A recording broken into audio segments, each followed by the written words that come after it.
أعوذ بالله من الشيطان الرجيم بسم الله الرحمن الرحيم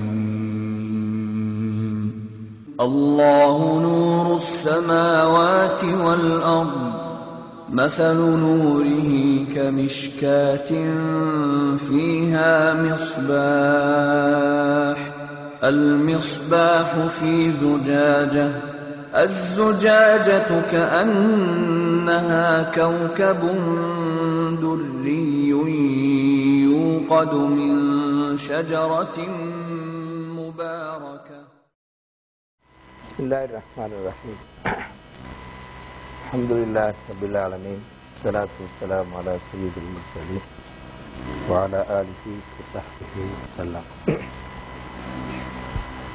மதிப்புக்குரிய இஸ்லாமிய சகோதரர்களே,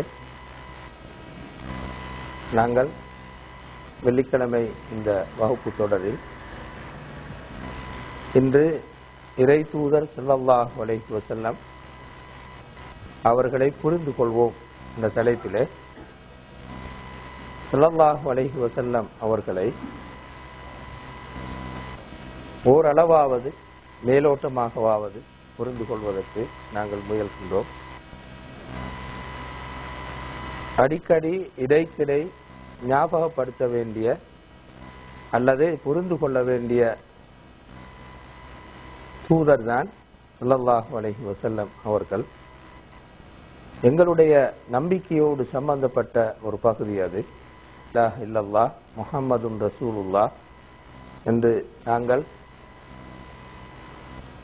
எங்களுடைய அடிப்படை நம்பிக்கையை சொல்கின்றோம். அதனை அடிக்கடி கேட்கின்றோம். ஆக குறைந்தது ஒரு நாளைக்கு 5 முறை பாங்கு சொல்கின்ற போது அதனை நாங்கள் கேட்கின்றோம். எனவே இந்த பின்னணியில் ஸல்லல்லாஹு அலைஹி வஸல்லம் அவர்களை நாங்கள் புரிந்து கொள்வது, விளங்கிக் கொள்வது எங்களுடைய நம்பிக்கையோடு சம்பந்தப்பட்ட ஒரு பகுதியாக இருக்கின்றது. இந்த பின்னணியில் தான் சஹாபாக்கள் சொல்லுவார்கள், குன்னா நுஅல்லிமு அப்னாஅனா சீரத்தர் ரசூல் கமா நுஅல்லிமுல் குர்ஆன்.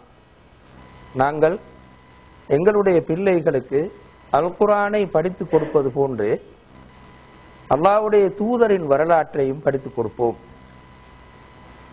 குர்ஆனை எவ்வளவு தூரம் ஆர்வத்தோடும் ஈடுபாட்டோடும் நாங்கள் படித்துக் கொடுப்போமோ அதே போன்றுதான் அல்லாஹ்வுடைய தூதரின் வரலாற்றையும் நாங்கள் எங்களுடைய பிள்ளைகளுக்கு படித்துக் கொடுப்போம் என்று இவ்வாறு சஹாபாக்கள் சொல்வதாக இருந்தால் அதனுடைய பொருள், எவ்வாறு நாங்கள் அல்லாஹ்வின் மீது நம்பிக்கை கொண்டு இருப்பது முக்கியமோ அதே போன்றுதான் ஸல்லல்லாஹு அலைஹி வஸல்லம் அவர்களையும் தூதராக ஏற்றுக்கொண்டு அதனை நம்பிக்கையாக கொள்வது மிகவும் அடிப்படையான முக்கியமான விஷயமாக இருக்கின்றது. இந்த பின்னணியில் தான் நாங்கள் ஏற்கனவேயும் பல முறை ஸல்லல்லாஹு அலைஹி வஸல்லம் அவர்களுடைய வரலாற்றை பார்த்திருக்கிறோம். அப்பொழுதும் திருப்பி திருப்பி மீண்டும் ஒரு முறை பல முறை நாங்கள் ஸல்லல்லாஹு அலைஹி வஸல்லம் அவருடைய வரலாற்றை பார்ப்பதற்கு முயல்கின்றோம். மதிப்புக்குரிய சகோதரர்களே, சீரத்துர் ரசூல் அல்லாஹ்வுடைய தூதருடைய வரலாற்றை படிப்பதற்கு 2 நோக்கங்கள் இருக்கின்றன என்று நாங்கள் கருதலாம். ஒன்று, அந்த முஹம்மது ஸல்லல்லாஹு அலைஹி வஸல்லம் ஒரு தூதர் தான் என்பதனை அவருடைய வரலாற்றை படிப்பதன் ஊடாக நாங்கள் புரிந்து கொள்ளலாம். அந்த முஹம்மது ஒரு தூதர் தான் என்பதற்கு ஆதாரம் என்னது என்பதனை சீராவை படிக்கின்ற யாரும், கவனமாக படிக்கின்ற யாரும், இது ஒரு சாதாரண மனிதனுடைய வரலாறாக, ஒரு சின்ன மனிதனுடைய வரலாறாக இது இருக்க மாட்டாது. நிச்சயமாக இது ஒரு தூதருடைய வரலாறு தான் என்பதற்கு அந்த சீராவிலேயே ஆதாரம் காண முடியும். இது ஒரு நோக்கம். ஏன் அல்லாஹ்வுடைய தூதரின் வரலாற்றை நாங்கள் படிக்கிறோம்? அதற்கான ஒரு இலக்கு அல்லது ஒரு நோக்கம் இது. இரண்டாவது இலக்கு என்னவென்றால், ஸல்லல்லாஹு அலைஹி வஸல்லம் அவர்கள் அவருடைய முழு வாழ்க்கையும் தீமைகளுக்கு எதிராக போராடி நன்மைகளை உலகிலே வாழ வைத்து எல்லா மனிதர்களையும் மனிதர்களாக வாழ வைத்து அரசியல் ரீதியான அநீதிகள் இல்லாத, பொருளாதார ரீதியான ஏற்றத்தாழ்வு அநீதிகள் இல்லாத, எல்லா மனிதர்களும் எல்லா வகையான மனித உரிமைகளோடும் மனிதர்களாக வாழுவதற்கு போராடிய வரலாறு தான் ரசூலுல்லாஹ்வுடைய வரலாறு. எனவே அந்த வரலாற்றிலிருந்து நாங்கள் படித்துக் கொள்ள முடியும், விளங்கிக் கொள்ள முடியும் இரண்டு விஷயங்களை. ஒன்று, எப்படி போராடும், தீமைகளுக்கு எதிராக எவ்வாறு போராடும், தீமைகளை ஒழிப்பதற்கான வழிமுறைகள், போராட்ட ஒழுங்குகள் என்ன என்பதனை நாங்கள் புரிந்து கொள்ள முடியும். இரண்டாவது, ஒரு மனிதனை எப்படி கட்டி எழுப்புவது, ஒரு மனிதனுடைய ஆளுமையை மிகச் சிறந்த ஆளுமையாக, நல்ல ஆளுமையாக கட்டி எழுப்புவது எவ்வாறு என்ற இந்த இரண்டு அம்சங்களையும் ஸல்லல்லாஹு அலைஹி வஸல்லம் அவருடைய சீராவிலிருந்து, அவருடைய வரலாற்றை படிக்கின்ற போது நாங்கள் விளங்கிக் கொள்ள முடியும். போராடுவதற்கான வழிமுறை என்னது, தீமைகளுக்கு எதிராக போராடுவதற்கான வழிமுறை என்னது, எப்படி இந்த உலகத்தில் தீமைகளை ஒழித்து ஒரு நல்ல உயர்ந்த சமூகத்தை உருவாக்க முடியும் என்பதனை ஸல்லல்லாஹு அலைஹி வஸல்லம் தங்களுடைய வாழ்நாளின் தூதாகவே கொண்டார்கள். ரசூலுல்லாஹ்வுடைய தனிப்பட்ட வாழ்க்கையையும் அவருடைய போராட்ட வாழ்க்கையையும் அல்லது தாவாவுடைய வாழ்க்கையையும் இரண்டாக பிரிப்பது மிகவும் சிரமமானது. இரண்டும் ஏறத்தாழ ஒன்றாகத்தான் போயிருக்கிறது. ரசூலுல்லாஹ் என்றால் தாவத், தாவத் என்றால் ரசூலுல்லாஹ், போராட்டம் என்றால் ரசூலுல்லாஹ், ரசூலுல்லாஹ் என்றால் போராட்டம் என்ற வகையில் தான் ரசூலுல்லாஹ்வுடைய வாழ்க்கை சென்றிருப்பதனை நாங்கள் காணலாம். அவ்வாறே ரசூலுல்லாஹ் ஒவ்வொரு நிமிஷமும் ஒவ்வொரு நேரமும் மனிதர்களை உருவாக்குவதில், மனிதர்களுடைய ஆளுமைகளை உருவாக்குவதில் மிகுந்த கவனம் செலுத்தினார்கள், மிகுந்த ஈடுபாடு காட்டினார்கள். அது சின்ன குழந்தை, சின்ன பிள்ளையாக இருந்தாலும் சரி, ஆக வயது போன மனிதனாக இருந்தாலும் சரி, இவர்களை மிகச் சரியாக உருவாக்குவதிலே ஸல்லல்லாஹு அலைஹி வஸல்லம் அவர்கள் மிகுந்த ஈடுபாடு காட்டினார். எனவே இந்த ரெண்டு அம்சமும், தீமைகளுக்கு எதிராக போராடுவது எப்படி, மனிதர்களை கட்டி எழுப்பி உருவாக்குவது எப்படி, அதனூடாக ஒரு நல்ல சமூகத்தை அழகாக உருவாக்கி முடிப்பது எவ்வாறு என்பதனை நாங்கள் ஸல்லல்லாஹு அலைஹி வஸல்லம் அவருடைய சீராவின் ஊடாக புரிந்து கொள்ள முடியும். எனவே இந்த ரெண்டு விஷயங்களுக்காகவும் தான் நாங்கள் ஸல்லல்லாஹு அலைஹி வஸல்லம் அவருடைய சீராவை படிக்க வேண்டிய தேவை இருக்கிறது, அறிய வேண்டிய தேவை இருக்கிறது. மதிப்புரிய சகோதரர்களே, உண்மையில் இந்த சீரா மிகவும் விரிவாகவும் அழகாகவும் கவனமாகவும் ஆராய்ந்தும் படிக்க வேண்டிய ஒரு பகுதி. ஆனால் துரதிர்ஷ்டவசமாக எங்களுக்கு அப்படியான வாய்ப்புகள், வசதிகள், சந்தர்ப்பங்கள், நேரங்கள் கிடையாது. முழு இலங்கையிலும் நாங்கள் சுற்றி பார்த்தாலும் கூட அப்படியான ஆய்வு நிறுவனங்களை நாங்கள் காண மாட்டோம். ஸல்லல்லாஹு அலைஹி வஸல்லம் அவர்களை மிக நுணுக்கமாக படிப்பதற்கு தமிழிலே ஒரு லைப்ரரி இருக்கிறதுவா என்று முழு இலங்கையிலும் தேடி பார்த்தாலும், தமிழிலும் ஆங்கிலத்திலும் ஒன்று சேர்த்து லைப்ரரி இருக்கிறதுவா, அதனை படிப்பதற்கான ஒழுங்குகள் முழு இலங்கையில் நாங்கள் எங்கு தேடினாலும் அப்படி ஒன்றை நாங்கள் காணோம். அது வெறுமனே சில மதரசாக்கள் ஒரு சிலபஸில் ஒரு பாடமாக மட்டும், சீரத்துர் ரசூல் என்ற ஒரு பாடமாக மட்டும்தான் இருக்கும். சஹாபாக்கள் சொன்னார்கள், நான் ஏற்கனவே சொன்னது போன்று, நாங்கள் எங்களுடைய பிள்ளைகளுக்கு குர்ஆனை படித்துக் கொடுப்பது போன்று சீராவை படித்துக் கொடுப்போம். குன்னா நுஅல்லிமு அப்னாஅனா கமா நுஅல்லிமுல் குர்ஆன், சீரத்துர் ரசூல் கமா நுஅல்லிமுல் குர்ஆன் என்று சஹாபாக்கள் சொல்வார். ஆனால் எங்களுடைய நர்சரி ஸ்கூலிலும் சரி, அல்லது குர்ஆன் மதரசாவிலும் சரி, அல்லது அஹதியா என்ற அமைப்பிலும் சரி, ஸல்லல்லாஹு அலைஹி வஸல்லம் அவருடைய சீராவை அந்த பிள்ளைகளுடைய வயதுக்கு ஏற்ப மிகவும் அழகாக ஒழுங்குபடுத்தப்பட்ட சிலபஸ், பாடத்திட்டம், படிப்பதற்கான புத்தக ஒழுங்குகள் காணப்படுகிறது என்றால் அதுவும் ஒரு கேள்விக்குறியாகத்தான் இருக்கிறது என்பது மிகவும் வருத்தத்துக்குரிய ஒரு உண்மையாகும். ஆனால் ஒரு பெரிய, நாங்கள் எல்லோரும் நம்பிக்கையை கொண்ட ஒரு உண்மை என்னவென்றால், நடைமுறையில் இல்லாவிட்டாலும் நாங்கள் நம்பி இருக்கிற உண்மை என்னவென்றால், ஸல்லல்லாஹு அலைஹி வஸல்லம் அவர்களிடமிருந்து நாங்கள் தீமைகளை ஒழிப்பது எப்படி, ஒரு நல்ல முஸ்லிம் சமூகத்தை அல்லது நல்ல மனித சமூகத்தை உருவாக்குவது எப்படி என்பதனை ரசூலுல்லாஹ்விடமிருந்து படித்துக் கொள்ள முடியும் என்று நாங்கள் நம்பி இருக்கோம். எங்களுடைய சமூகம் நிறைய சீர்கேட்டிலும், நிறைய சிக்கல்களிலும், பிரச்சனைகளிலும், குழப்பங்களிலும் வாழ்ந்து கொண்டிருந்தாலும் கூட நாங்கள் இந்த உண்மையை நம்பிக்கையாக வேணும் ஏற்றுக்கொண்டிருக்கோம். ஆனால் எப்படி ரசூலுல்லாஹ் வழிகாட்டுவார்கள் எங்களுடைய சமூகத்துக்கு, நாங்கள் வாழுகின்ற இந்த சமூகத்துக்கு, எங்களுடைய பிரச்சனைகளை தீர்ப்பதற்கு, எங்களுடைய சமூகத்தில் காணப்படுகின்ற தீமைகளை ஒழிப்பதற்கு ஸல்லல்லாஹு அலைஹி வஸல்லம் அவர்கள் எப்படி வழிகாட்டுவார்கள் என்றால் எங்கள் யாருக்கும் அது பற்றிய தெளிவான அறிவு எதுவும் கிடையாது. வெறும் ஒரு மிகவும் மேலோட்டமான அறிவுதான் எங்களுக்கு மத்தியிலே காணப்படும். எனவே இது மிகவும் கவலைக்குரிய ஒரு விஷயம். ஆனால் முஸ்லீம் உலகத்தில், இஸ்லாமிய உலகத்திலே போராடுபவர்கள், உழைப்பவர்கள், பாடுபடுபவர்கள், இவர்கள் இஸ்லாமிய ரசூலுல்லாஹ்வுடைய சீராவை பற்றி நிறைய ஆய்வுகளையும் நிறைய போராட்டத்துக்கான ஒழுங்குகளையும் அந்த ஆய்வுகளிலிருந்து உருவாக்கி இருக்கிறார்கள் என்பதனை நாங்கள் அரபு மொழி நூல்களிலிருந்து, சீராவை பற்றி எழுதியிருக்கிற ஆயிரக்கணக்கான நூல்களிலிருந்து நாங்கள் படிக்கிறோம். அது தமிழில் ஆங்காங்கே 1-2 நூல்கள் மட்டும்தான் நாங்கள் காணக்கூடியதாக இருக்கிறது. எனவே இந்த உண்மையை மிகவும் வருத்தத்தோடு சொல்லிக்கொண்டு நாங்கள் இந்த நிகழ்ச்சிக்கு வருவோம்.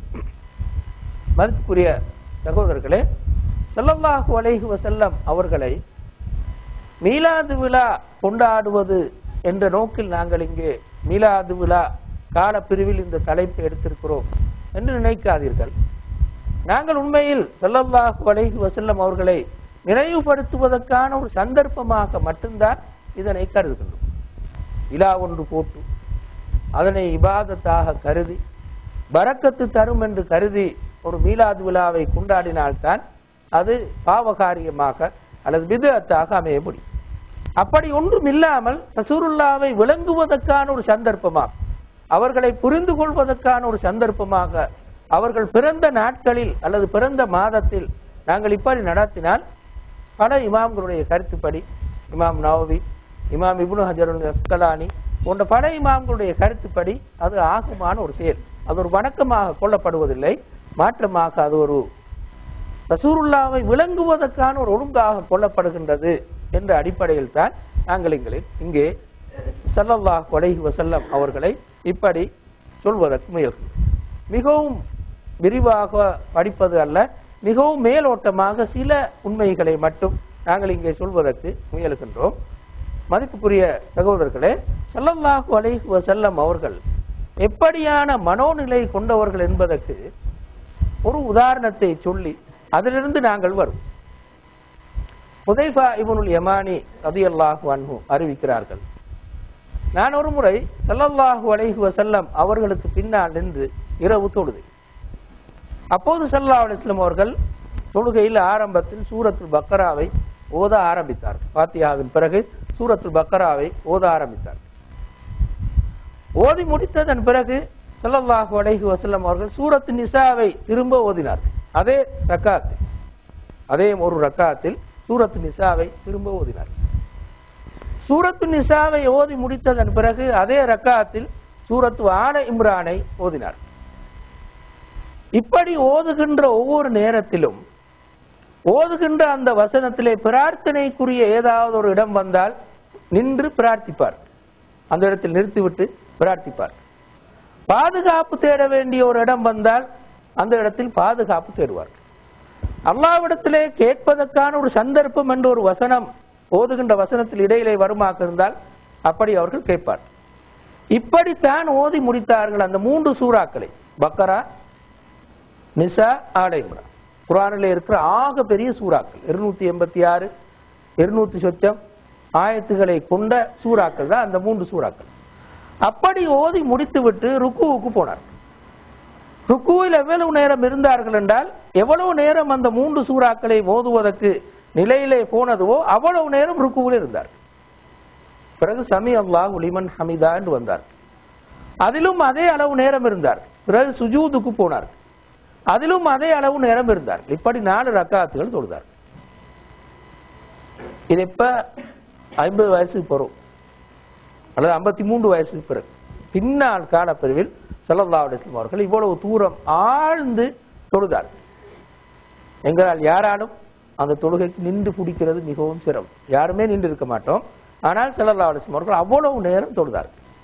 மிகவும் கவனமாக ஈடுபாட்டோடு மெதுவாக ஓதி ஹுதைஃபா சொல்வார்கள், கான யக்ரவு முத்தரஸ்ஸில, மிக மெதுவாக ஓதினார். ஒவ்வொரு சூறாவையும் மிச்சம் மெதுவாக ஓதினார். ஓதி 4 ரக்காத்துகளை தொழுது முடித்தார்கள் என்று ஸல்லல்லாஹு அலைஹி வஸல்லம் அவர்களை பற்றி ஹுதைஃபா இப்னுல் யமானி ரலியல்லாஹு அன்ஹு அவருடைய தொழுகையை பற்றி சொன்னார். மதிப்புக்குரிய சகோதரர்களே, இவ்வளவு தூரம் ஆழ்ந்த ஆன்மீக ஈடுபாடு, அல்லாஹ்வை அவதானிப்பது போன்றே வணங்குகின்ற ஈடுபாடு, தொழுகையிலேயே மூழ்கி போகின்ற அந்த ஈடுபாடு ஸல்லல்லாஹு அலைஹி வஸல்லம் அவரிடத்தில் இருந்தது. தன்னுடைய கால் வீங்குகிறது, உடம்பு கஷ்டமாக இருக்கிறது என்பதனை உணர முடியாத அளவுக்கு தொழுகையிலேயே ஒருமுகப்பட்டு, அல்லாஹ்வுடைய நிலையிலேயே ஒருமுகப்பட்டு அவ்வளவு நீண்ட சூறாக்களை ஸல்லல்லாஹு அலைஹி வஸல்லம் அவர்கள் ஓதினார்கள், தொழுதார்கள். இதே வகையான இன்னொரு ரிவாயத்தை இப்னு அப்பாஸ் ரலியல்லாஹு அன்ஹு அவர்கள் சொல்கிறார். நான் அப்போது இளைஞனாக இருந்தேன், 12, 13, 15 வயசு இருக்கும். ரசூலுல்லாஹ்வுக்கு போய் பின்னால் நின்று இதே மாதிரி ஹுதைஃபா சொன்னது போன்றே சொன்னார்கள். அப்போது நான் என்னால் நிற்க முடியாமல் திரும்பி போய் விடுவதற்கு முயன்றேன் என்று இப்னு அப்பாஸ் ரலியல்லாஹு அன்ஹு அவர்கள் சொல்வார்கள். இப்னு அப்பாஸ் ஒரு இளைஞன், ரசூலுல்லாஹ் வயசார் 53, 57, 58 வருஷத்தில் நடந்த ஒரு நிகழ்ச்சி. இப்படி ஸல்லல்லாஹு அலைஹி வஸல்லம் அவர்கள் மிகுந்த ஈடுபாட்டோடு, அல்லாஹ்வுடைய எண்ணத்தோடு அதிலே மூழ்கி போய் ஒருமுகப்பட்டு இப்படி தொழுகையை நிகழ்த்துவார்கள் என்று நாங்கள் இங்கே காணுகிறோம். இந்த நிகழ்ச்சியை ஒரு பக்கம் வைத்துவிட்டு இன்னொரு நிகழ்ச்சிக்கு வார். ஸல்லல்லாஹு அலைஹி வஸல்லம் அவர்கள் லொஹர் தொழுவிக்கிறார்கள். கொஞ்சம் அவசரமாக லுஹர் தொழுகையை தொழுது முடித்து விட்டார். வடமையாக ரசூலுல்லாஹ் ஓரளவுக்கு நீட்டி தொழுவிப்பார்கள். ஆனால் லுஹர் தொழுகையை கொஞ்சம் வேகமாக முடித்து விட்டார். அப்போது சஹாபாக்கள் கேட்டார்கள், இன்று ஏன் லுஹர் தொழுகையை கொஞ்சம் வேகமாக முடிச்சிட்டீங்க? அப்ப ரசூலுல்லாஹ் சொன்னார்கள், நான் தொழுது கொண்டிருக்கும் போது பக்கத்து வீட்டிலே ஒரு குழந்தை அழுகிற சத்தம் கேட்டது.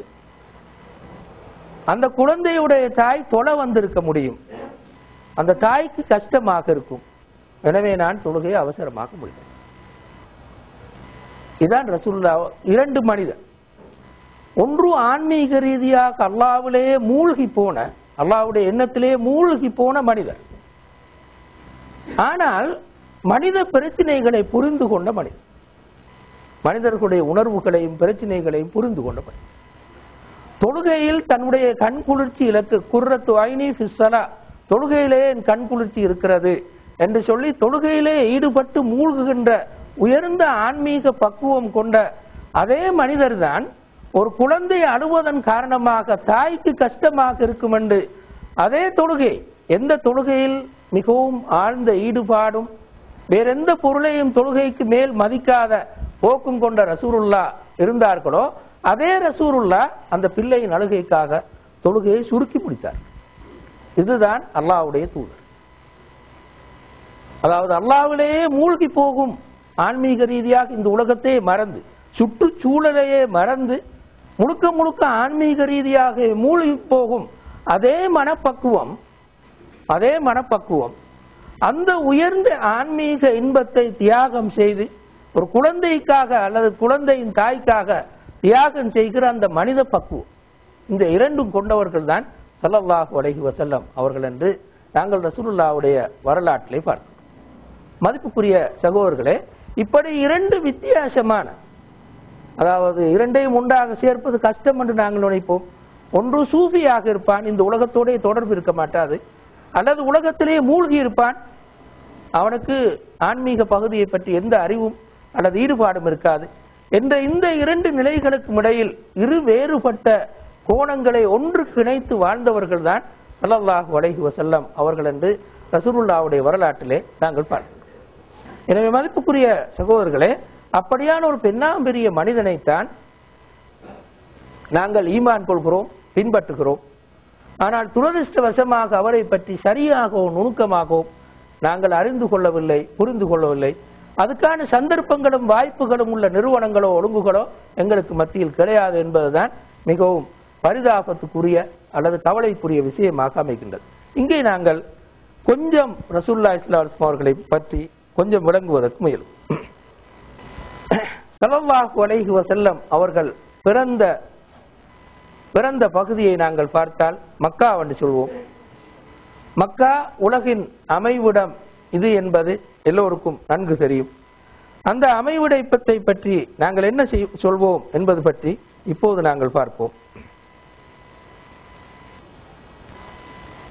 إن أول بيت وضع للناس للذي ببكة مباركا وهدى للعالمين. அல்லாஹ் தஆலா இந்த மக்காவை பற்றி அல்லது மக்காவிலே எழும்பிய காபத்துல்லாவை பற்றி இந்த ஆல இம்ரானின் இந்த வசனத்திலே இப்படி சொல்கின்றார்.